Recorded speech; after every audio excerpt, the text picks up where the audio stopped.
Subscribe now and press the bell icon. Never miss an update. बिस्मिल्लाहिर्रहमानिर्रहीम।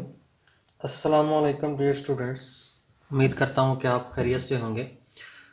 आज जो topic हमने डिस्कस करना है उस टॉपिक का नाम है Hess's law of constant heat submission. ये बेसिकली ये जो लॉ है इसकी जो एप्लीकेशन है या जो इसकी यूटिलिटी है ये उन कंपाउंड्स के लिए है जिनकी इंथैल्पी को हम डायरेक्ट वे में मेजर नहीं कर सके। तो ऐसे कंपाउंड जिनकी इंथैल्पी को आप डायरेक्ट वे में जो है वो मेजर नहीं कर सकते, या वो कंपाउंड जिनकी इंथैल्पी के दौरान मेजरमेंट के दौरान कुछ प्रॉब्लम्स हमें आते हैं, उन कंपाउंड्स की इंथैल्पी को हम मेजर करने के लिए जो है वो इस लॉ को यूज़ करते हैं। ठीक है, तो ये लॉ जो है बेसिकली उन कंपाउंड्स के लिए यूज़ किया जाता है compounds whose enthalpy cannot be measured directly. ठीक है, वो कंपाउंड जिनकी इंथैल्पी को हम डायरेक्टली जो है वो मेजर नहीं कर सकते, उन कंपाउंड्स की इंथैल्पी को मेजर करने के लिए हम इस लॉ को यूज़ करते हैं। अब ये लॉ जो है वो कहता क्या है, इस लॉ की जो डेफिनेशन है वो क्या है, क्या कहता है ये लॉ, कैसे डिफाइन कर सकते हैं हम इस लॉ को। तो पहले हम इसकी डेफिनेशन को देखते हैं, हम इसको डिफाइन कर लेते हैं। ठीक है जी, ये लॉ कहता क्या है जी, ये लॉ कहता है कि इंथैल्पी चेंज जो है फॉर साइक्लिक प्रोसेस वो क्या होता है जी, वो ज़ीरो होता है। Enthalpy change for cyclic process जो होता है वो हमेशा ज़ीरो होता है।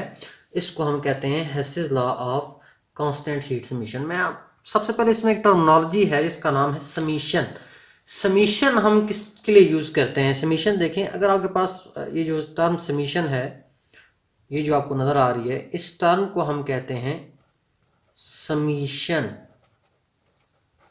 ठीक, सबमिशन का क्या मतलब होता है? सबमिशन का मतलब होता है कि बहुत सारे टर्म्स का combination of multiple term, combination of multiple terms. ठीक है, मल्टीपल टर्म्स जो होती हैं वो इसमें इन्वॉल्व होती हैं जब हम सबमिशन की बात करते हैं। ठीक है, अब इसमें देखें, मैंने कहा कि enthalpy change for the cyclic process is zero. ये हमारे पास हेसेस लॉ है। ठीक है, ये मैंने इसकी यहाँ पे डेफिनेशन भी लिख दी, यानी कि मैं इसको लिख भी देता हूँ यहाँ पे, enthalpy change for cyclic process is zero. Enthalpy change जो साइक्लिक प्रोसेस के लिए होता है वो ज़ीरो होता है, और इसी को हम क्या कहते हैं, हेसेस लॉ कहते हैं। इसमें हमने सबमिशन को समझ लिया। अब देखें, मैं आपके सामने अगर फॉर एग्जांपल लिखता हूँ, मैं लिखता हूँ आपके सामने कोई कंपाउंड जो है, मेरे पास जो है एक कंपाउंड है या कोई एक सैंपल है, मैं कहता हूँ कि वो रेड कर रहा है। अब वो ए जो है वो रेड करके क्या बना रहा है, वो ए से मैंने बनाना है डी, ए से बना रहा हूँ डी बना रहा हूँ।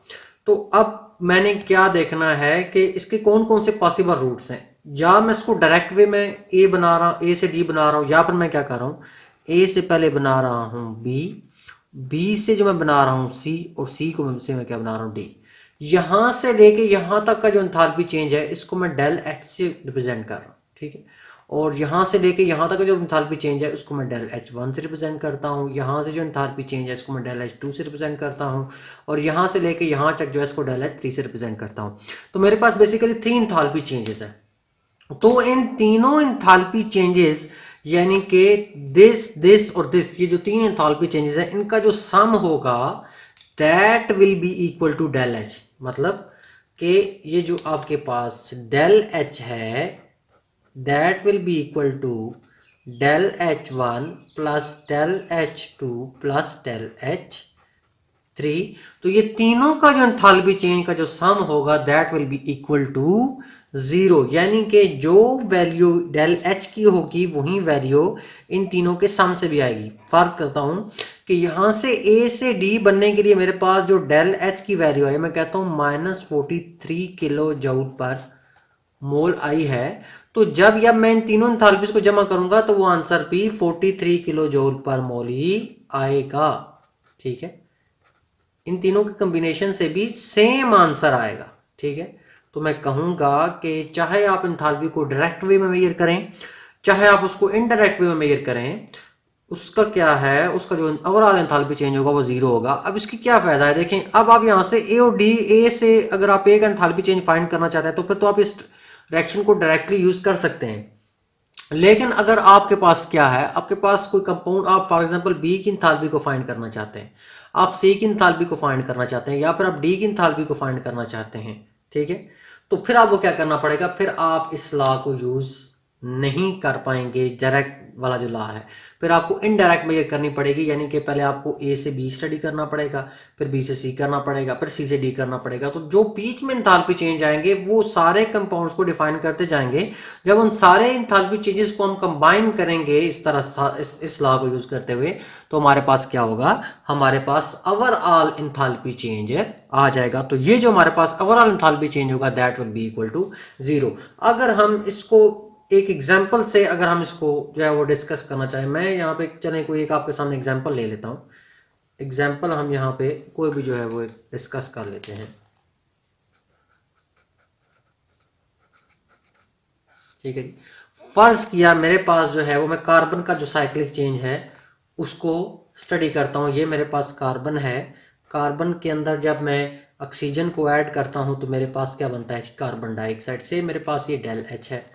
ठीक है, और दूसरा जो मेरे पास केस है, दूसरा केस मेरे पास क्या है कि मैं क्या करता हूँ, पहले कार्बन के अंदर limited supply of oxygen add करता हूँ तो मेरे पास बनता है कार्बन मोनोऑक्साइड, और फिर मैं कार्बन मोनोऑक्साइड के अंदर मजीद ऑक्सीजन ऐड करता हूँ तो मेरे पास क्या बनता है, मेरे पास बनता है कार्बन डाइऑक्साइड। तो मेरे पास दो एंथैल्पी चेंज हो गए, एक ये डेल H1 हो गया और एक मेरे पास डेल H2 हो गया। तो अब अगर मैं यहाँ पे दोनों एंथैल्पी चेंजेस की वैल्यू को फाइंड करूँ तो मेरे पास जो नेट एंथैल्पी चेंज आना चाहिए उसकी वैल्यू डेल H के इक्वल होनी चाहिए। कैसे, देखें मेरे पास है जी, मेरे पास क्या है, डेल H की वैल्यू से कहता हूँ मैं यहाँ पे इसी लॉ को यूज़ करता हूँ। कौन सा लॉ, मैंने क्या कहा कि enthalpy change, direct enthalpy change को फाइंड करने के लिए आपको क्या करना पड़ेगा, आप तमाम एंथैल्पी चेंजेस को जमा कर देंगे। तो मेरे पास कितने एंथैल्पी चेंजेस हैं जी, मेरे पास दो एंथैल्पी चेंजेस हैं। क्या, del H is equal to del H1 plus del H2। अब जो डेल H की वैल्यू है या डेल H2 की वैल्यू है, जिसकी वैल्यू से मैं कहता हूं कि मुझे डेल H की वैल्यू पता है, डेल H की वैल्यू मेरे पास जो है वो कितनी है, वो है -393, और डेल H1 की वैल्यू कितनी है, डेल H1 की से मैं कहता हूँ मुझे वैल्यू नहीं पता, मैं उसकी फाइंड करना चाहता हूँ। और डेल H2 की वैल्यू चलिए मुझे पता, डेल H2 की वैल्यू कितनी है, डेल H2 की वैल्यू है जी, डेल H2 की वैल्यू है -283। ठीक है, अब जब मैं ओवरऑल को एंथैल्पी चेंज को फाइंड करता हूं तो डेल H की मेरे पास जो वैल्यू आती है वो आती है -110 किलो जूल पर मोल। अब यहाँ पे मैं जो बात करना चाहता हूँ कि अगर हम यहाँ पे इस एंथैल्पी चेंज को यहाँ पे डेल H के अंदर डेल H1 डेल H2 को ऐड करें तो हमारे पास -393 आंसर आएगा।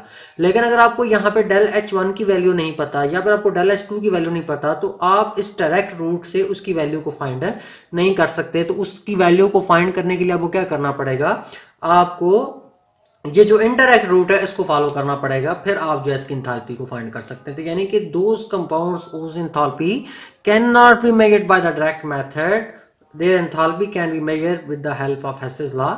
और उसमें हम कहते हैं कि वो कंपाउंड जिनकी इंथाल्पी का चेंज फॉर एग्जांपल कुछ भी आ रहा होता है, जब हम उन जो उसके अंदर छोटे छोटे इंथाल्पी चेंजेस आते हैं उनको जब हम कंबाइन करते हैं तो हमारे पास वही इंथाल्पी चेंज जो है वो नेट वैल्यू वही आती है, उसकी वैल्यू चेंज नहीं होती। तो ये हमारे पास था जी Hess's law of constant heat summation, जो उम्मीद करता हूँ कि आपको समझ आ गया होगा। चैनल को सब्सक्राइब करना ना भूलें और बेल आइकन जरूर क्लिक करें। मिलते हैं अगली वीडियो।